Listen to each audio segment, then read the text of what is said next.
Hello everyone, welcome you all the strugglers on your own channel the unlimited struggler. आप सभी strugglers का आपके अपने चैनल द अनलिमिटेड स्ट्रगलर में एक बार फिर बहुत बहुत स्वागत है। स्ट्रेटेजिक एनालिसिस एंड मैनेजमेंट की सीरीज में आज हम डिस्कस करेंगे corporate strategies and its type. Examination point of view से it is very very much important topic, बहुत ही इंपॉर्टेंट टॉपिक और बहुत बार इससे क्वेश्चन आता है और जनरली आता ही आता है। यहाँ से क्वेश्चन बनता है जो डिफरेंट स्ट्रेटजीज हैं उनके कौन कौन से टाइप है। तो जनरली पूछा जाता है कि इन ऑप्शन में से बताओ कौन सी इस तरह की स्ट्रेटजी नहीं है।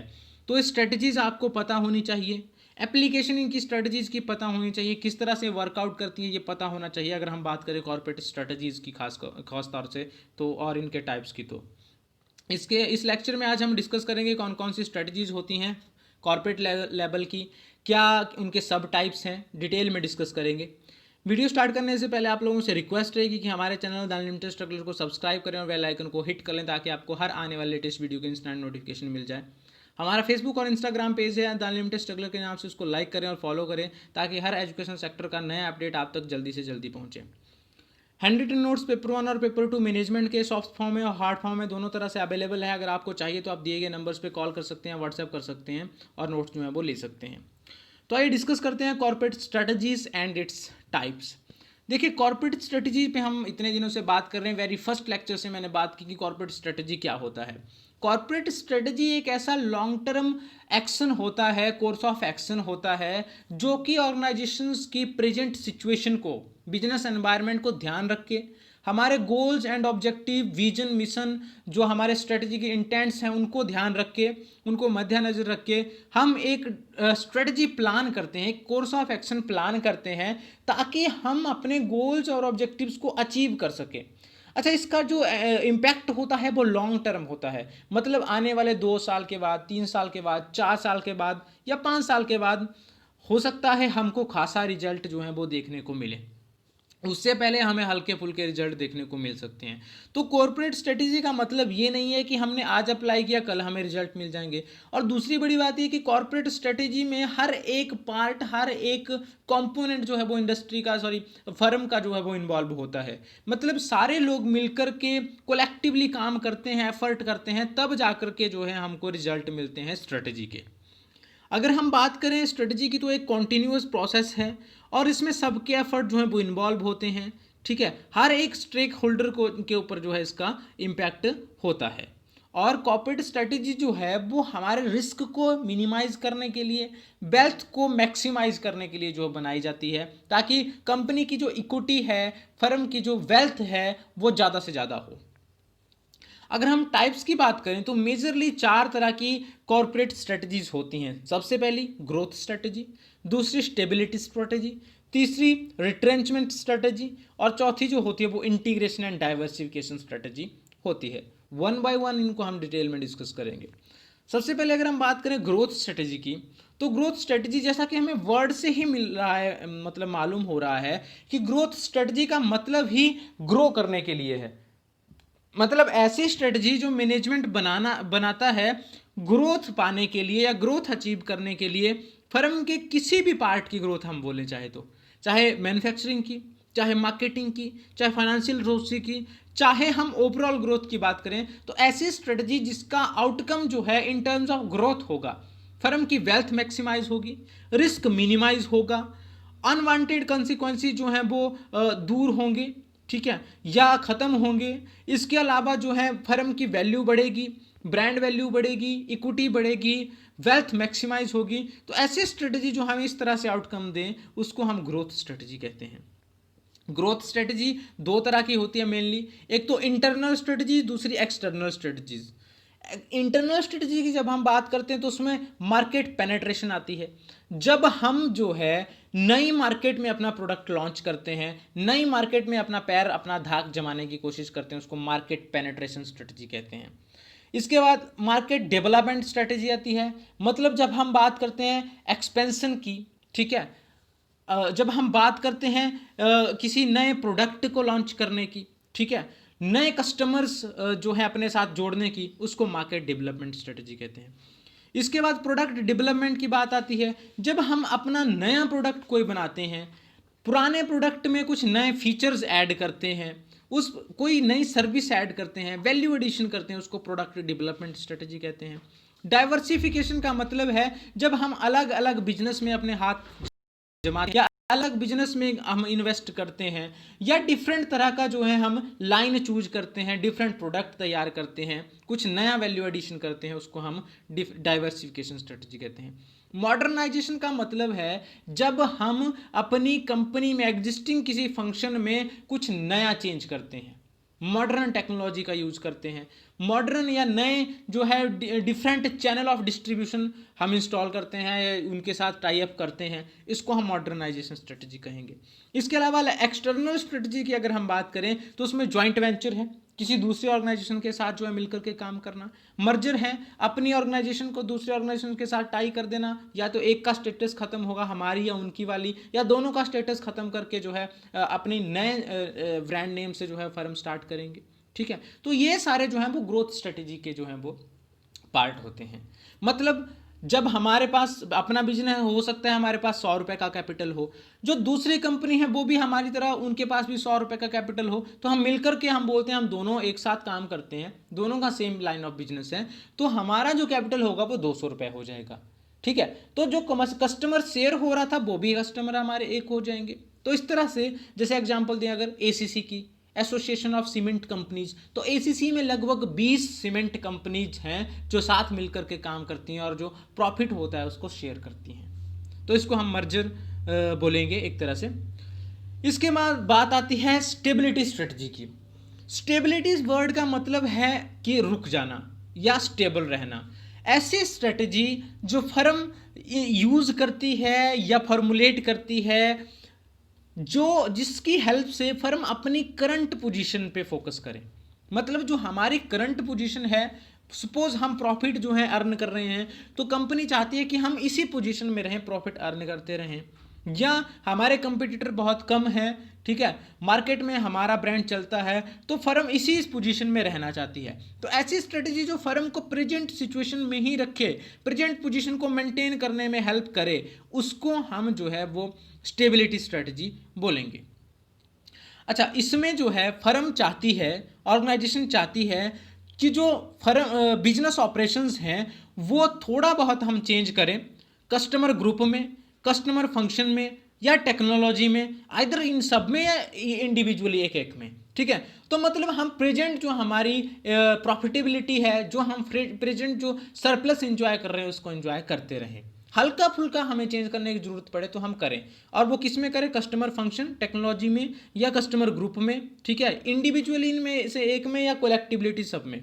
ठीक है, अब स्टेबिलिटी स्ट्रेटजी की जो मेन टाइप्स हैं वो कौन कौन से। एक तो नो चेंज स्ट्रेटजी सबसे इंपॉर्टेंट, इसमें कुछ नहीं करना होता है, जो स्ट्रेटजी अप्लाई की हुई ऑलरेडी उसी में रहना है, कोई चेंज नहीं करना है, कोई नया नहीं सोचना है, कुछ नया नहीं करना है। दूसरी आती है प्रॉफिट स्ट्रेटजी।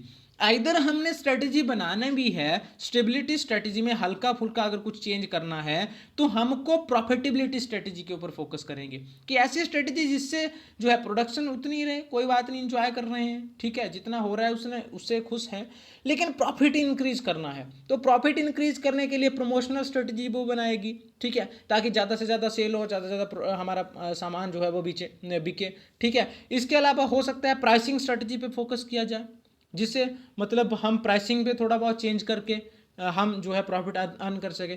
और तीसरा इसमें आता है pause and proceed with caution strategy. मतलब कभी हम स्ट्रेटजी अप्लाई करेंगे, कभी नहीं करेंगे, कुछ हद तक जब हमको फ़ायदा हो रहा है तब तक स्ट्रेटजी का यूज करेंगे, जब फ़ायदा होने नहीं लगता है या कुछ सिचुएशन चेंज होती है तो हम अपने स्ट्रेटजी पोजीशन को जो है वो चेंज कर लेंगे। मतलब पाउज एंड प्रोसीड, कभी जिस मोमेंट पे हमें लग रहा है कि हमें फ़ायदा हो रहा है उस मोमेंट तक हमें स्ट्रेटजी अप्लाई करनी है, उसके बाद नहीं करनी है। इसके बाद जो तीसरा टाइप आता है that is retrenchment strategy. Retrenchment का हिंदी मतलब होता है छंटनी। रिट्रेंचमेंट स्ट्रेटजी तब अप्लाई करती है ऑर्गेनाइजेशन जब इसको अपना स्कोप जो है, स्कोप ऑफ एक्टिविटीज़ वो रिड्यूस करना होता है, कम करना होता है। मतलब उसको अपने ऑपरेशंस या तो कम करने हैं, उसको अपने एम्प्लॉयज़ कम करने हैं, उसको अपने प्लांट बंद करना है कोई, या ऐसा एरिया जहां उसको प्रॉफिट नहीं हो रहा है उस एरिया को शट डाउन करना है। तो उस सिचुएशन में जो है वो रिट्रेंचमेंट स्ट्रेटजी लगाई जाती है। अब ये रिट्रेंचमेंट स्ट्रेटजी लगाने की ज़रूरत क्यों पड़ती है? जनरली जो जरूरत पड़ती है इसकी न्यू ऑर्गेनाइजेशन रिफॉर्म्स के टाइम। मान लीजिए आपका कोई एग्जिस्टिंग प्रोडक्ट था जो चल नहीं रहा है, आपने वो बंद करना है, ठीक है, उसके एम्प्लॉयज़ क्या करेंगे जो उस प्रोडक्ट में यूज़ होते थे एम्प्लॉयज़, ठीक है। आपका कोई एग्जिस्टिंग प्लांट था जिससे आपको प्रॉफिटेबिलिटी नहीं आ रही है, वो एक धर्म धक्का है आपके लिए, उसको आपने बंद करना है, तो क्या करेंगे, उसके एम्प्लॉयज़ कहाँ जाएंगे, दैट इज रिट्रेंचमेंट, ठीक है। तो मतलब अगर आपने अपनी ऑर्गेनाइजेशन में कुछ रिफॉर्म करना है, चेंज करना है, सुधार करना है, तब रिट्रेंचमेंट स्ट्रेटेजी आपकी लगेगी। दूसरा, न्यू डोमिनेटेड टेक्नोलॉजी। अगर मान लो कोई टेक्नोलॉजी ऐसी आ गई जो 10 लोगों का काम एक मशीन कर रही है आपके पास, या आपको एक ही वर्कर की ज़रूरत पड़ेगी और वो 10 लोगों का काम करके देगा with the help of equipments and machineries, तो वहाँ पे लोग हटेंगे, निकालना पड़ेंगे आपको, क्यों, आप पैसा क्यों वेस्ट करेंगे, तो उस केस में रिट्रेंचमेंट स्ट्रेटेजी लगती है, ठीक है। एडवर्स गवर्नमेंट पॉलिसी, अगर मान लीजिए, देखिए अभी लॉकडाउन हुआ, बहुत सारे लोगों की जॉब चली गई, आज एक आर्टिकल आया है कि बहुत सारे लोग जो है women's as well as men's जो हैं, पता नहीं कितने लाखों लोगों की जॉब चली गई, और अभी स्कोप है कि लगभग 2 से 3 करोड़ जॉब जाएंगी। अभी सऊदी अरबिया और कुवैत ने बोला कि हम 70% से 30% तक जो है वो मैन पावर कट करेंगे, मतलब जो पाकिस्तान और बांग्लादेश और इंडिया से लोग वहाँ काम करने जाते हैं, तो 70% से जो है वो माइग्रेशन कम करेंगे, 30% तक के लोग रखेंगे वहाँ पे। That is adverse government policies, government policy बनाई ड्यू टू कोविड-19। इसके बाद डिमांड सेचुरेशन, डिमांड के ऊपर डिपेंड करता है, ठीक है। कई बार डिमांड ज़्यादा होती है प्रोडक्ट की, तो उस टाइम आपको बनाने वालों की भी ज़्यादा डिमांड होती है, कई बार डिमांड कम होती है तो आपको बनाने वाले भी कम चाहिए, सच एज सीजनल प्रोडक्ट्स में ऐसा होता है, तो रिट्रेंचमेंट स्ट्रेटजी वहाँ लगती है। अब कौन कौन सी रिट्रेंचमेंट स्ट्रेटजी होती है जनरली, सबसे पहले आती है turn around strategy. Turn around का मतलब एकदम उल्टा, कि जब आप एक रिवर्स पोजीशन में जा रहे हैं या नेगेटिव ट्रेंड आप फेस कर रहे हैं, तो आप छंटनी करेंगे, लोगों को निकालेंगे, बिजनेस शट डाउन करेंगे। दूसरा आता है डाइवेस्टमेंट स्ट्रेटजी। जब आप क्या बोल रहे हैं कि मेरा फलाना प्लांट है, ठीक है, या मेरा कोई फलाना फंक्शन है, उसकी ज़रूरत मुझे नहीं है, मुझे मार्केटिंग डिपार्टमेंट चाहिए ही नहीं, ठीक है, या मुझे कोई और डिपार्टमेंट नहीं चाहिए, ठीक है, या मेरा कोई एक प्लांट है, 4-5 प्लांट है, सपोज एक प्लांट मुझे बंद करना है, तो उस टाइम पे जो है वो स्ट्रेटजी लगती है, that is divestment strategy. Investment का उल्टा है डाइवेस्टमेंट। इसके बाद लिक्विडेशन स्ट्रेटजी, जब आप बोलते हैं कि मेरी लाइबिलिटीज़ बहुत ज़्यादा हो चुकी हैं, असेट्स बहुत कम है, और मैं अब इस पोजीशन में नहीं हूं कि मैं इस बिजनेस को कैरी ऑन कर सकूं, इसलिए मैं अपना बिजनेस जो है वो क्लोज कर रहा हूं, गवर्नमेंट के साथ जो मेरी लीगल प्रोसीजर होता है उसको फॉलो करूंगा, बिजनेस क्लोज करूंगा, लोग अपने अपने घर जाएं, तो दैट इज लिक्विडेशन स्ट्रेटजी, मतलब आप एक दिवालिया हो चुके हैं। इसके बाद चौथी स्ट्रेटजी आती है integration and diversification strategy. Integration का मतलब होता है जुड़ना, डाइवर्सिफिकेशन का मतलब होता है अलग अलग जगह पे पांव पसारना एक तरह से। तो डाइवर्सिफिकेशन और इंटीग्रेशन स्ट्रेटजी का मतलब है एक तरह से ग्रोथ से रिलेटेड, जब आप सेम काइंड की ऑर्गेनाइजेशन के साथ या से डिफरेंट काइंड की ऑर्गेनाइजेशन के साथ भी जुड़ जाते हैं, क्यों, ग्रोथ प्रोस्पेक्टिव के कारण, क्योंकि आपके एसेट बढ़ जाएंगे, आपकी ब्रांड वैल्यू बढ़ जाएगी, आपके पास कैपिटल सोर्सेज ज़्यादा हो जाएंगे, तो उस ग्रोथ को अचीव करने के लिए, ग्रोथ ज़्यादा हासिल करने के लिए आप दूसरों लोगों के साथ या सेम कंपनीज के साथ या किसी और ब्रांड के साथ टाई अप करते हैं, उसको हम इंटीग्रेशन एंड डाइवर्सिफिकेशन स्ट्रेटजीज कहते हैं। इसके मेजर डायमेंशंस कौन से हैं, टाइप कौन कौन से हैं, सबसे पहले internal horizontal diversification. Internal horizontal diversification का मतलब है जब न्यू प्रोडक्ट रिलेटेड और unrelated to present business line, जो आप सपोज बिजनेस कर रहे थे, जैसे आपकी कार मैन्युफैक्चरिंग की कंपनी है, ठीक है, सपोज टाटा की बात करते हैं, टाटा अभी जो है वो कार बनाता है, ठीक है, तो टाटा अगर मान लीजिए उसको लगता है कि नहीं यार, अभी नमक बनाने वाले बिजनेस में भी फायदा है, स्टील बनाने वाले बिजनेस में भी फायदा है, तो आप उसमें किसी के साथ जो है जुड़ जाते हैं, ठीक है, अपना ब्रांड लेकर के आने के लिए, मार्केट में लेकर के आने के लिए, या आप उस बिजनेस में पैसा कमाना चाहते हैं लेकिन आपको उसका एक्सपीरियंस नहीं है, तो जो उसमें ऑलरेडी बिजनेस कर रहा है उसके साथ आप इन्वेस्टमेंट करते हैं, ठीक है, इंटीग्रेशन करते हैं, और उसके साथ जो है या तो रिलेटेड प्रोडक्ट लाइन में आप इन्वेस्ट करें, ठीक है, या अनरिलेटेड, ठीक है, आप सेम तरह का बिजनेस अगर कोई दूसरा भी करता है, स्टील बजाज भी बनाता है और टाटा भी बनाता है, ये खैर ये दोनों तो बड़े ब्रांड हैं, लेकिन अगर छोटे ब्रांड होते तो ये बोलते भैया देखो मार्केट आप भी कर रहे हो कैप्चर, मैं भी कर रहा हूँ कैप्चर, फायदा ना तो आपको हो रहा है ना तो मुझे हो रहा है, क्यों ना हम दोनों एक साथ मिलकर के काम करते हैं, तो जो भी फायदा होगा उसको मिलकर बांट के बांट लेंगे। ठीक है। तो इस तरह से एक फर्म बचती है और दोनों मिल जाती हैं, एक फर्म बनती है और वो फिर जो प्रॉफिटेबिलिटी है उसको आपस में बांट लेते हैं। इसके बाद दूसरा इसमें आता है वर्टिकल डाइवर्सिफिकेशन। वर्टिकल डाइवर्सिफिकेशन जब हम बैकवर्ड या फॉरवर्ड इंटीग्रेशन करते हैं, ठीक है, या तो अपना सप्लाई चेन मैनेजमेंट के साथ इंटीग्रेशन कर लेते हैं, सेम हम भी उस बिजनेस लाइन में आ जाते हैं, ठीक है, that is called backward integration. जब हम डिस्ट्रीब्यूशन चैनल अपने बना लेते हैं या उनको खरीद लेते हैं या उनके साथ टाई अप कर लेते हैं तो वो फॉरवर्ड इंटीग्रेशन हो गया। इस पे ऊपर मैंने बैकवर्ड एंड फॉरवर्ड लिंकेज जो है वो अलग से लेक्चर बना दिया है स्ट्रेटेजिक एनालिसिस एंड मैनेजमेंट की सीरीज में, आप देख सकते हैं। थर्ड इसमें आता है कंसेंट्रिक डाइवर्सिफिकेशन।